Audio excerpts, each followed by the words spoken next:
ஒரு கிராமத்தில் ஒருவர் ஒரு நாயை மிகவும் அன்புடன் வளர்த்து வந்தார். அந்த நாய்க்கு அவர் எந்த குறையும் வைக்கவில்லை. சுவையான உணவு, சரியான நேரத்தில் தூங்குவதற்கு பஞ்சு மெத்தை, பாசமான உரிமையாளருடன் வாழும் சூழல் என அத்தனை வசதிகளையும் செய்து கொடுத்திருந்தார். அந்த நாய் வீட்டில் மகிழ்ச்சியாக வாழ்ந்து வந்தது.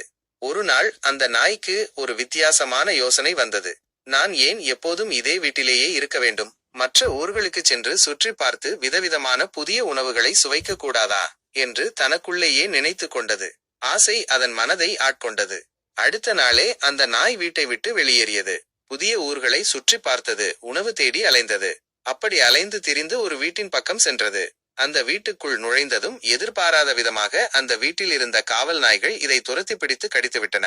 வலியால் அலறியபடி பலத்த காயங்களுடன் அந்த நாய் எப்படியோ தனது வீட்டிற்கு திரும்பியது. நாயின் நிலையை கண்ட வீட்டார் பதறிப்போய் அதற்கு உடனடியாக சிகிச்சை அளித்தனர். மெல்ல மெல்ல நாய் குணமடைந்தது. காயங்கள் ஆறிய பிறகு அந்த நாய் அமைதியாக அமர்ந்து சிந்தித்தது. நான் இருந்த இடம் எவ்வளவு பாதுகாப்பானது! எனக்கு தேவையான அத்தனை வசதிகளும் அங்கேயே கிடைத்தன. ஆனால் நான் அவற்றின் அருமையை புரியாமல் பெருமை உணரவில்லை. அதிக ஆசையால் தவறான முடிவெடுத்து ஆபத்தில் சிக்கிக்கொண்டேன் என்று வருந்தியது.